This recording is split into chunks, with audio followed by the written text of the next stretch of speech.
Hi, welcome back. This is Jayanti Mukherjee, and as a part of I Think Biology in PTL course, I'm going to talk about ecological interactions. This lecture is the third or the last in the series of Introduction to Ecological Interactions, where I'm going to talk or take you further into the ecological interactions after competition and predation. Let's get started with our recap slide. So we started with these negative interactions, competition, predation. Now in this lecture we are going to elaborate on herbivory. Herbivory is an interaction very similar to predation where one is plus and other is negative.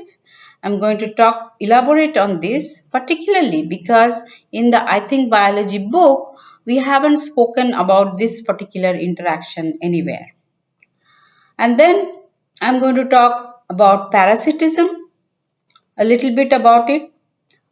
In future lectures, Dr. Divya Uma is also going to talk about parasitism in the fig system. Then amensalism, commensalism, these are two positive and negative interactions. Among positive, I'm going to briefly deal with mutualism. What do you mean by mutualism? What are the different mutualistic interaction? However, in future lecture series, Dr. Divya Uma is also going to cover mutualism in great detail using the case study of fig wasp systems. The last one, which is facilitation, as you can see here, is plus and plus in both cases. And this is one unique interaction. However, I'm not going to speak much about this in this lecture because this is very specific or unique only to plants, and sometimes it is actually goes hand in hand with competition. Now, why do I say that? So, scientists or researchers have found that in many cases, competitive interaction can actually turn to facilitative interaction depending on how much resources are available in the environment. For example, studies have shown both ways that sometimes when resources are very limited, competitive interactions can turn into facilitation where each other facilitates their growth. Whereas also studies have found that when resources are plethora, very lot of resources are available, then plants should not worry about competition. They can rather facilitate each other. So a lot of scientists have found these kind of continuum of competition to facilitation, and that's the reason we are not going to cover it in detail here because it is very linked. Let's proceed to our next interaction, which is herbivory. Herbivory, in true sense, is a plant and animal interaction. It is a positive-negative interaction in which an organism eats part of the plant or alga also sometimes, and the negative interaction is most commonly not fatal, but predation on plants significantly reduces growth and reproductive fitness. Okay, so this is a true plant animal interaction where the plants are the negative part which is being eaten and herbivores are the animals or the positive part which is eating the plant. So predation on plants has been significant, reduces fitness and growth significantly, but in extreme cases it also could be detrimental or fatal to the plant. Okay. So here what do we see? These pictures, all of them are from South Africa or Southern African continent. Here you see a grassland, or typically it's called a savanna, and this is a wildebeest. You might have seen in National Geographic wildebeest running through the landscape. This is a particular wildebeest grazing on the grasses there. This is a zebra, two others are here. This is also grazing on the grasses. This is a giraffe, also a savanna animal, and here in the middle is one of the monkey-like animal, which is actually a chakma baboon. It's called a chakma baboon. It's a baboon. It is not typically or it's not obligate herbivore, but it actually eats a lot of different things. It can be even predator in certain cases, but it also is feeds on plant leaves and is generally a folivore or a browser. So let's proceed. Types of herbivores. That is the reason we had all those pictures beginning. Grazers are one type of herbivore which actually feeds very closer to the surface. So generally it constitutes feeding on grasses or herbs. As you saw in the last slide, the wildebeest and the zebra would comprise these grazers. Secondly would be browsers, animals that feed closer to the surface but well above the substrate, right? So it will be feeding on the plant or a shrub or a liana or something, a small tree. Those are called browsers. However, unless and until they are obligatory grazers or browsers, they often feed on grasses as well as branches too. So it can, they can interchange. It's not that I'm feeding on grasses, I will only feed on grasses. But there are certain obligatory grazers. Okay, they definitely prefer grazing than browsing for some reasons are there, but we are not going to go into those reasons in this lecture. Frugivores, the third type, which is particularly goes for fruits, for its nutrition in the fruit and often can be damaging to seeds. Granivores that actually predates on seeds, which is can be very detrimental to the animal and reduce its fitness. Folivores, which mostly feeds on leaves. Like I was giving the example of some of the monkeys.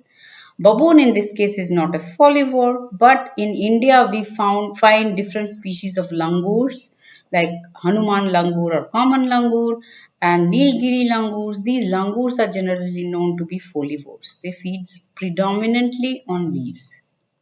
And some other types of herbivores are also found, which are xylophages, which eats mostly or feeds mostly on wood and also dead wood. Okay? Mostly dead wood. They're scavengers but they're still considered as herbivore because they only feed on wood, which is a part of the plant. Now let's see what is herbivory and how can plants cope with herbivory. Okay, so cafeteria example, close your eyes, and I have given a smiley there. I often do this example with my students in class where I tell them to close their eyes and think while I tell them to think about a situation. Why don't you close your eyes and think about a situation here. Say you have an exam. If you're a student, you have an exam. If you are not a student, say you have a big assignment or deadline coming up in few days, and you really have to focus on your work.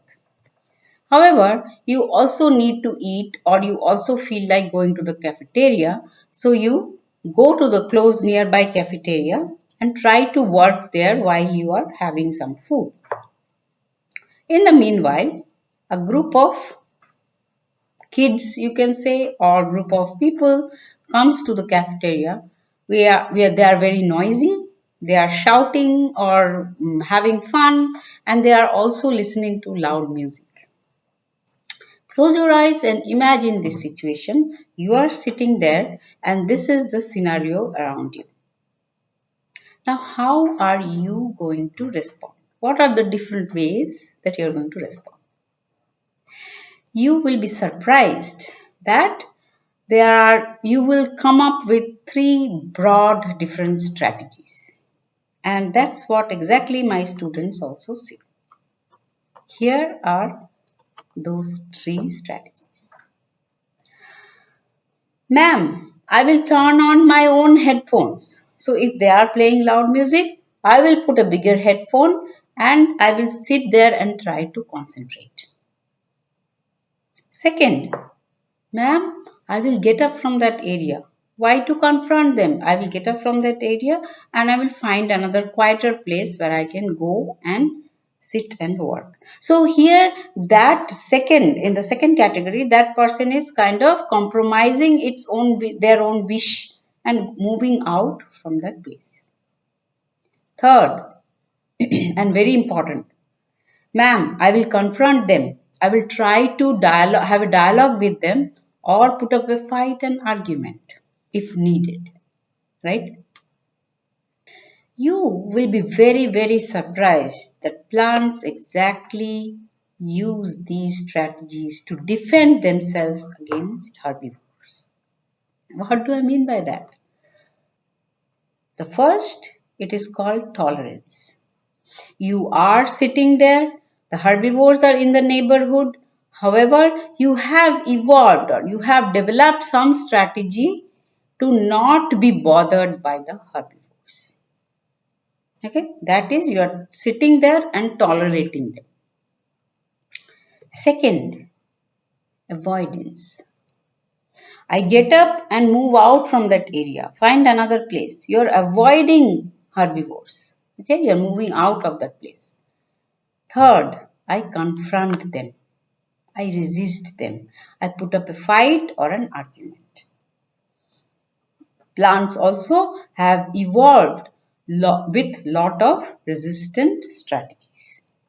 Now let's take one by one and see some of these strategies and how they work in nature.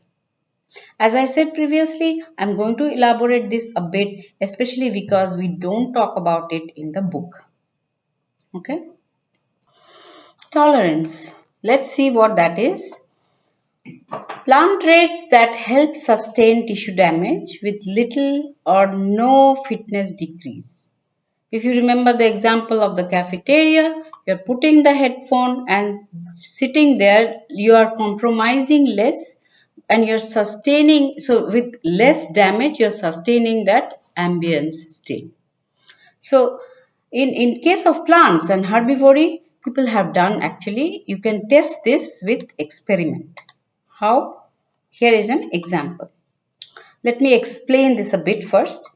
If you're doing an experiment, as you might already know, that there are two different things that you can do. One is you have to have a control, right? So where it is a null, where no treatment is given, right?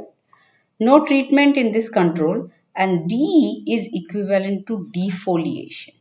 So you will ask why we are talking about defoliation, but here you are saying herbivory. So scientists or researchers who actually work on these questions, they call it defoliation because here they are imposing or cutting off leaves. They are not bringing a full cow here to get their grasses eaten and test on them, but a lot of these cases are done artificially in an experimental setup where you actually can cut these plants and let it grow and see the potential of its regrowth. So potential mechanisms of tolerant is faster regrowth of tissue. That is what the researcher will be looking for. So now let's see in time 0, if this is C, let me put my pointer out. Yeah. In C, this is the height of the plant in time 0. In time 0, for the defoliated plant, you may go and make it half. So you cut it off. Time 1, this grows, the control plant grows a little bit more till here. And the defoliated plant also can grow very similarly as the control. Then it is actually known as full compensation. So it is fully compensating for the loss of the tissue that it had. Next, overcompensation. Certain plants in certain environments can actually even overcompensate. For example, it will grow even more than the control. How is that possible? In areas where there are a lot of moisture, a lot of resources.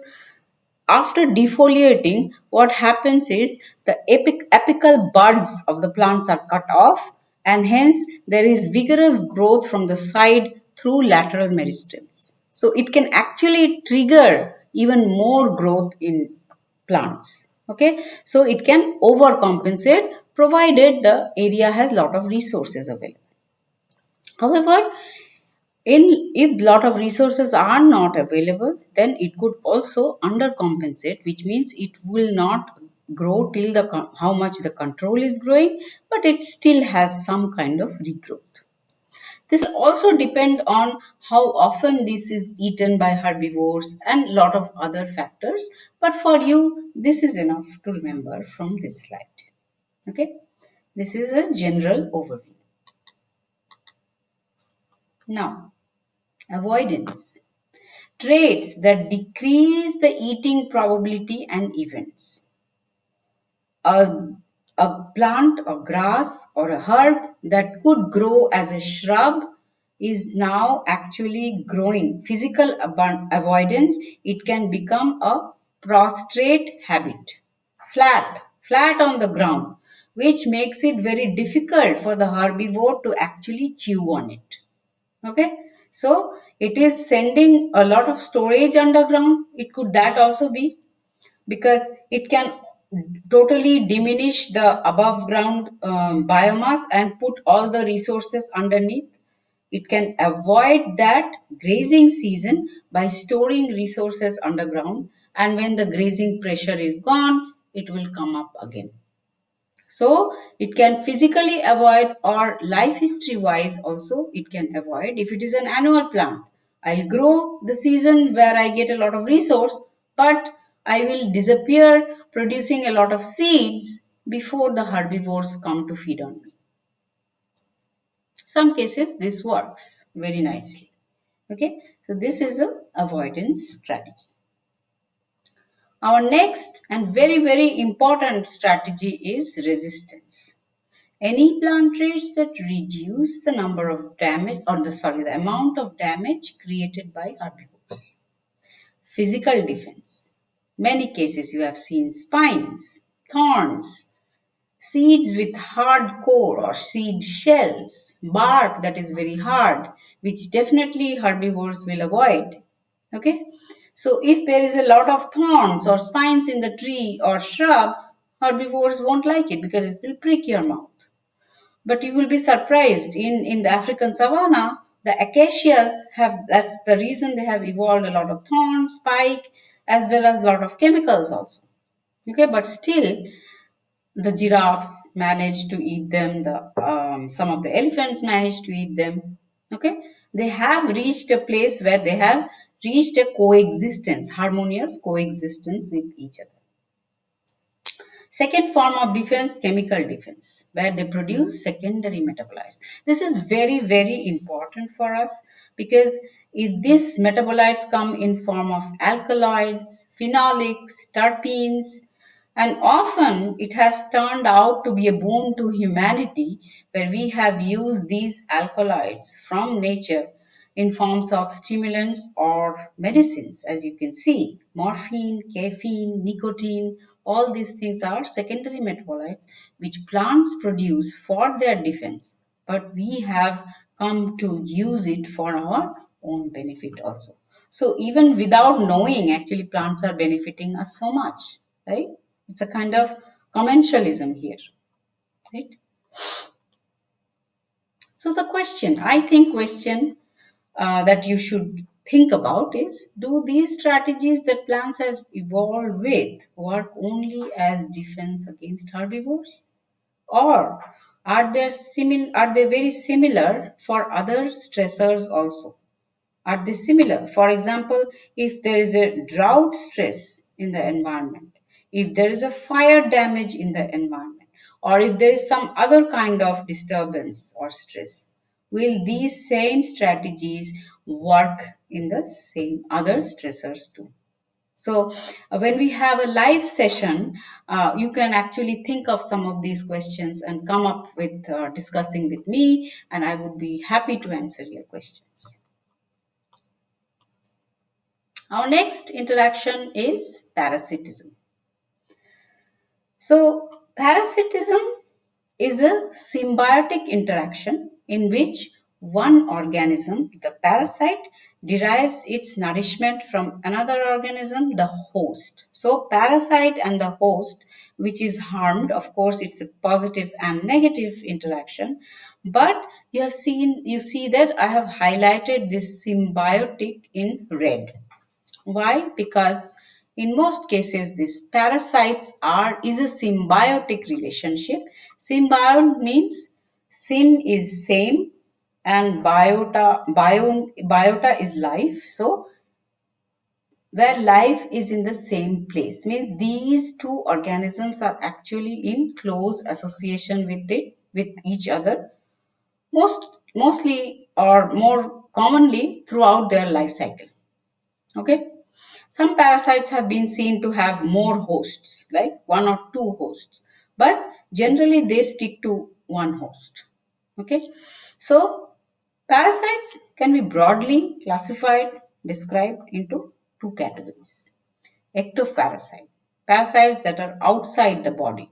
Ticks, mites, other insects that kind of sucks blood, thrives there and completes its life cycle. Okay. Lot of cases you will see ticks, mite infection can be so severe that it even compromises the reproductive capability, then also it can endanger the plant's survival. Lot of cases it has been shown that when a prey species, a deer or something else has a lot of parasites, it can actually not be very careful or vigilant where the predator is coming or where is it coming from. Okay, so in that case it misses that, and in on the other, I mean that's the reason it gets eaten or predated upon. So this ticks and mites can be also imposing a lot of dangerous consequences to the organism it is on. Endoparasite, of course it is harmful because it is actually inside the body of the host, so humans definitely have a lot of parasites in us, and malarial parasite, as you can see, it feeds on us and then goes into the bloodstream, and as the malaria chapter talks about, you will see that how malarial parasite works, right? That is a significant interaction for humans. Lot of life is lost because of that. Broadly, parasites could be a virus, a bacteria, a fungi, protozoa, helminth, or insects, mites and ticks, virus, COVID-19, bacteria, it could be, I think, chlamydia or something. A lot of bacteria could be parasitic, fungi too. Okay, so these are the broader classification of different types of parasites that we know of today.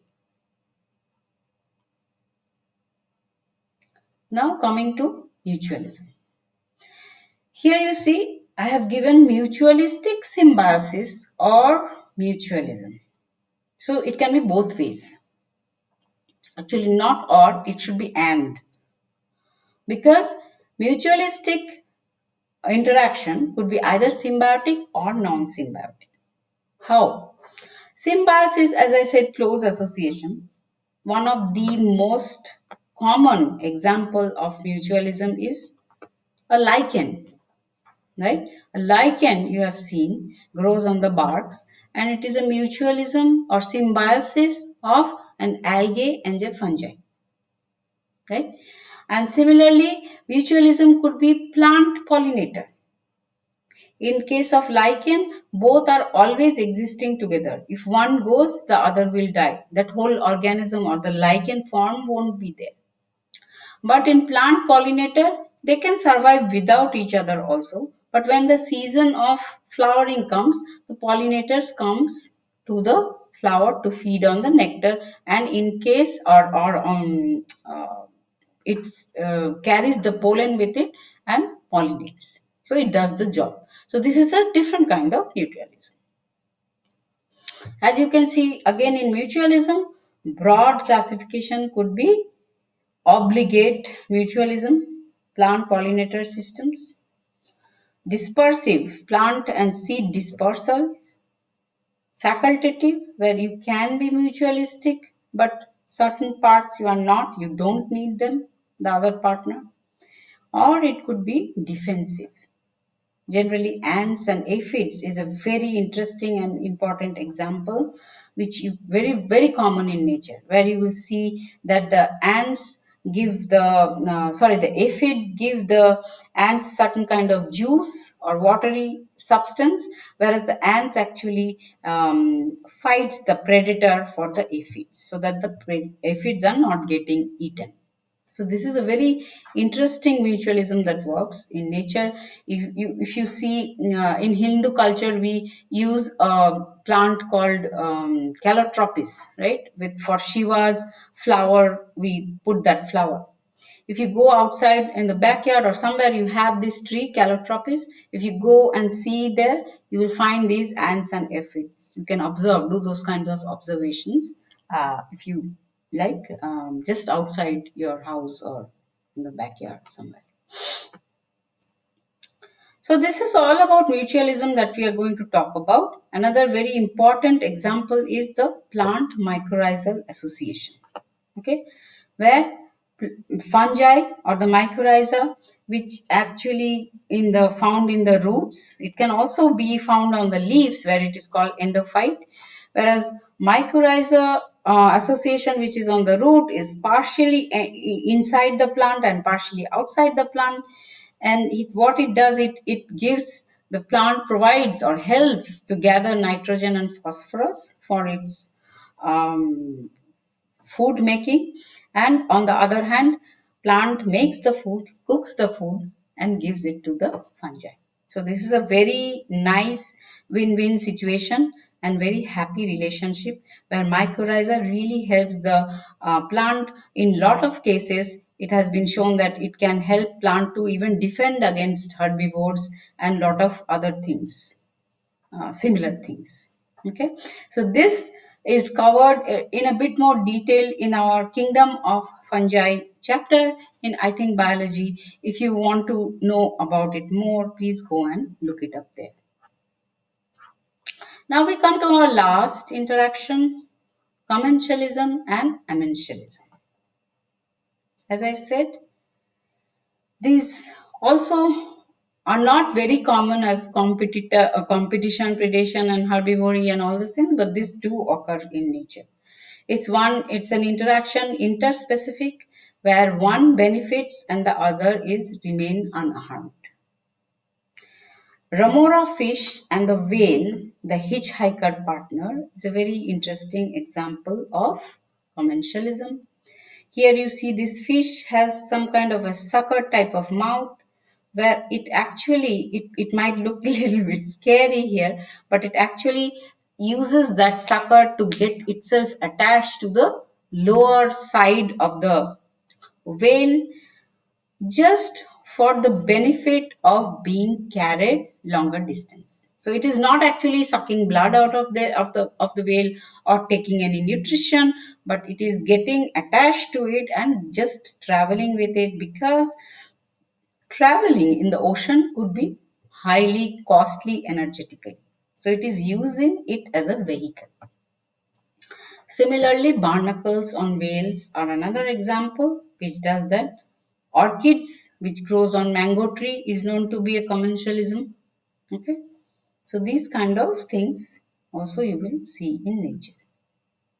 Amensalism, on the other hand, is interspecific interaction where one species is harmed while the other remains benefited. Penicillin produced by some fungi can kill certain bacteria or even allelopathic chemicals. Okay, but lot of times some scientists consider this as amensalism, something that it is actually a competitive interaction other than an amensalism. So there is a bit of debate around this. Feel free to think about it more and come with your questions in the live session. We can talk about it more there, right? So I hope you got some bits of interacting, how species interact in nature. We talked about in this lecture what is ecological integrity, how different organisms and species are connected from individuals to the level of ecosystems through ecological food webs or food chains. How are these food webs and food chains all interconnected? We talked about ecological pyramids, pyramids of biomass and energy, and then we came talking about these different interspecific interactions and how species coexist with each other in nature, and how these strengths of interaction actually shapes the evolution or speciation even in certain cases of these species. For example, we looked at the predation, where a lot of species have evolved because of this predation pressure, which act as a selection force on these species. So I hope you enjoyed this lecture. We will see you next time. Thank you very much.